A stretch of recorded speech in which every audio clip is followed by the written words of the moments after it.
What's good, y'all? Shagamakai. Welcome back to my channel. Make sure you leave a like, comment, and subscribe. And if you're new, make sure you subscribe. I'm trying to hit 1,000 subscribers. Next subscriber helps. Over here on this channel, we talk about the NBA often. So if you enjoy the NBA as much as I do, please subscribe. And today we're going to be talking about the Chicago Bulls and how good I think they are as a whole.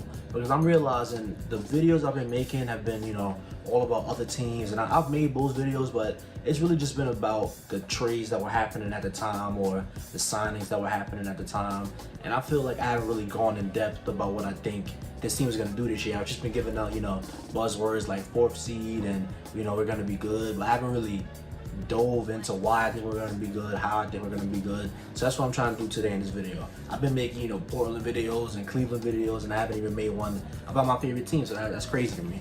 But the Chicago Bulls, they, if you're watching my channel, if you keep up with NBA at all, we got DeMar DeRozan, we got Alex Caruso, we got Lonzo Ball, we got Trey Brown Jr. We shipped out a couple of young guys who I'm not sad to see them go, but it just had to happen. Like we shipped out Lowry, Wendell Carter Jr. went in the trade. We got Vucevic in the trade, way back. But I just feel like the Chicago Bulls, especially in the mass media, I feel like we're being, I don't want to say disrespected. I feel like they're just looking at this very, very wrong. Because yeah, the DeMar DeRozan contract, it's a little more than what he's actually worth. But when you are a team like the Chicago Bulls, you haven't made the playoffs in a long time, you haven't been good in a long time, you kind of do have to overpay, you do have to kind of reach for guys who are not going to come, either way. If they tried to lowball DeMar, what's to stop him from getting another contract from somewhere else? And now we just have no DeMar. Sometimes you got to pay for success. And that's what the Chicago Bulls did. And people acting like DeMar DeRozan is not an all-star, like an all-star caliber type dude. He might not be a shoo-in for the all-star game in the East, around this year, but I feel like he has all-star impact, and I feel like he's improved as a passer. But this isn't, I wouldn't say this is the best version of DeMar DeRozan, but this is a pretty well-balanced version of him, because now not only can he score off the dribble, not only is he giving you rim pressure, mid-range jump shots, he can't really shoot the three, but now he's giving you great passing. And I feel like him kicking out to our shooters, and that's another thing. A lot of people in the media are saying DeMar DeRozan doesn't fit with the team because he can't shoot. He can't shoot, but everybody else in the starting lineup can shoot. Zach LaVine is a great catch-and-shoot shooter. Lonzo Ball is a great catch-and-shoot shooter. Vucevic is a great catch-and-shoot shooter. Patrick Williams can shoot off the catch. So I feel like this is the perfect team for DeMar when it comes to spacing and fit-wise, because everybody in the lineup can shoot. Now, DeMar DeRozan, his issues come on the defensive end, and I feel like we're gonna kind of struggle to find a way to hide him on defense. But I feel like defensively, we're not going to be the worst in the league like people are trying to say. And I feel like when people think about the Chicago Bulls, they look at, oh, it's a great offense. But then when you look defensively, we only got probably, 2 guys who are good defenders, Lonzo Ball and then Patrick Williams. But I feel like Zach LaVine has made, good strides on that end. And I feel like he was never ever been like the worst bottom defender in the league. It's just that off ball he didn't really get to focus for whatever reason, and I feel like part of it stemmed from having to carry the offense night in, night out. So I feel like now with all this help, Vucevic, DeMar, Lonzo, I feel like now he can kind of lock in more of that in. And he said it himself. He said that he has to get better at defense, and I feel like he's already a good on-ball defender. He can definitely stay in front of guys. He's quick, athletic, but I just feel like when his off-ball game comes around, then he can finally start approaching that, low positive type defender type role. But yeah, we all know about Zach LaVine. Zach LaVine is one of the best scorers in the NBA, and he's another guy who provides a lot of rim pressure. And I feel like, with DeMar and Zach LaVine driving, I feel like it's going to create a lot of opportunities for the other guys. Because Lonzo Ball, I wouldn't say that he is a guy who you can run the offense through, but I would say that he's a guy that you can finish plays through. So let's say Zach LaVine has the ball on the wing and he's driving. Zach LaVine is going to gather a lot of attention because he's one of the best guard finishers in the rim. So if Lonzo Ball's man even budges a little bit, now Zach LaVine kicks it to Lonzo, and then Lonzo is such a smart, advanced, high IQ type player, something good is going to happen out of that because of the advantage that Zach LaVine created. And I feel like the same can be said for DeMar, but this time Zach LaVine has guys to create advantages for him. Last season, Zach LaVine I feel like he made some improvements playmaking wise, but there was nobody really to create advantages for him. And last year with Zach LaVine and Vucevic, there wasn't enough time to get them both kind of gelled into the system. There were flashes of what it could be from the pick and pop perspective and from just a lineup perspective, like, because before Vucevic came, Zach LaVine used to, when he went out the game, it was just praying for him to, have to come back in real soon. And we didn't really have anybody but Thaddeus Young to, give us productive minutes. But I feel like now with this team that we have right now, Zach LaVine can sit. We can still have playmaking and scoring on the line, on the court. We can still have DeMar, Vucin, Lonzo. And I feel like this takes pressure off of Kobe White, who I want to get into.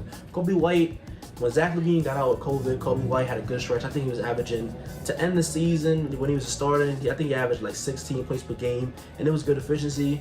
But I feel like Kobe White's role is now defined because last year they started him, then they put him on the bench, so he's just like, I don't know what I'm doing. And they benched him for good reason. He wasn't being a productive starter. But I feel like his role for the NBA, for his NBA career, which is a little disappointing for a lottery pick, but his role is probably going to be bench scorer. Like, come off the bench, provide us 16 points, 12, like 14 to 16 points a game on good numbers. And I feel like that's going to be his thing. And he can pass a little bit too, but that's not going to be his main thing. But run him in lineups with DeMar and let him, benefit off of DeMar's gravity, benefit off of DeMar's, advantage creation. And I feel like we're gonna be in business there. But a couple of the other offseason acquisitions we got: Alex Caruso, Derek Jones Jr. I feel like these are two very productive rotation NBA players. Derek Jones Jr. is he's a good team defender, and I feel like his offensive role is pretty simple. He just goes to the rim, so when guys create advantages, just dump it off to him in the dunker spot, let him do what he do. Transition, just throw it out to him, he's gonna leak ahead. But I feel like Alex Caruso is gonna play a very important role because defensively, he's one of the only good defensive players we have on this team. So I feel like, when Zach sits, you bring in AC, when you have Lonzo and Alex Caruso in at the same time, with DeMar, with Vucevic, whatever you want to do, I feel like Alex Caruso is going to play, a lot of heavy, productive minutes for us. And with Patrick Williams, I feel like, I forgot to mention, Patrick Williams, the news came out earlier that he's going to be injured for 4 to 6 weeks, a severe ankle injury, and then, it hurts to see that because this is a big developmental year for him, and now he's not going to miss too much time because the season is not starting yet, but he's going to miss the first couple of games, maybe the first 8 games, and then with ankle injuries, you got to be tender with them, you have to be careful to not re-injure them, so he's probably going to have to play more gingerly and more light than he was going to before this injury. But, when he comes back, I do think that his offensive touches will be limited, his offensive, his offensive development will be limited, but defensively, the sky's the limit. Because I feel like now there's going to be more of an emphasis on who can defend and provide something to the offense at the same time for the Chicago Bulls. And I feel like Patrick Williams is one of the only guys who can do that for us. And last year, of course, he was a rookie, but I feel like there were good defensive flashes. There was good signs of, versatility. Obviously, he still has issues with, off-ball defense. He has some issues with, guarding faster players, but who doesn't? And rookies, they always have issues, but I feel like he's a guy who can really focus in, really work on his craft, and really just kind of devote himself to the defensive end. And then he's going to be another guy who I feel like is going to be able to benefit off of Vucevic or Zach or DeMar, creating advantages. If he can just, that's another thing. Billy Donovan, I feel like if he makes this offense as good as I think it can be, with a lot of movement involved, because this is a lot of moving parts to, implement in the team. And I feel like the easiest way to allow this to be kind of a seamless fit is if you have a lot of movement. If you have guys, cutting on the other side of the court while we're running pick and roll on one side. If you have guys creating a low post, like Vucevic creating a low post is a good passer. If you have Patrick Williams cutting from, the other side, 45 cuts, I feel like that's going to be really, really good for the offense. And I feel like Patrick Williams' advantage creation, well, not advantage creation, but Patrick Williams' offensive touches is going to come after, he's going to be in a secondary role in that end. He's not going to be initiating any plays, but I feel like he's going to be able to finish a lot of plays.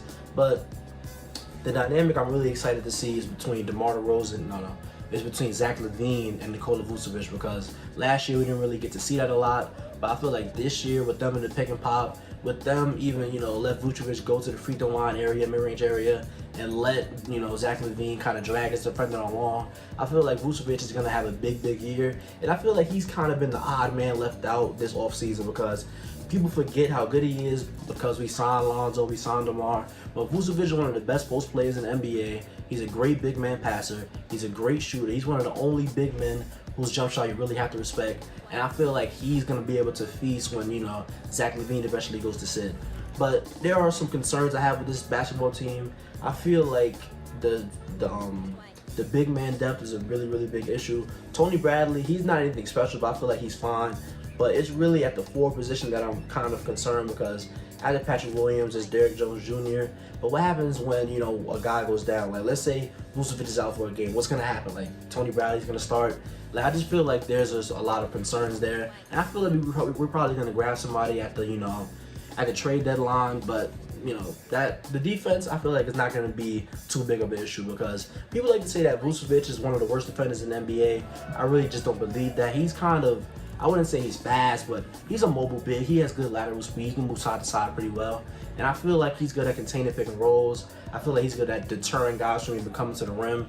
It's just that if somebody gets an angle on him, he's cooked. If somebody is, you know, if he's under the rim and somebody's driving, he's probably cooked. He's not a good rim protector because, you know, he can't leap like that. But I feel like he is a good enough defender if we have good defenders at the point of attack, like, you know, Lonzo or Zach or Alex Caruso. If we have somebody like that at point of attack and they can, you know, chase over the screen or get, you know, recover to that guy, I feel like Vucevic's defensive issues are not going to be as big of an issue as it could be. And, you know, there's some other guys on this team. Trey Brown Jr. He's a guy I hear a lot of chatter about on Twitter. Like, the Bulls, people love him.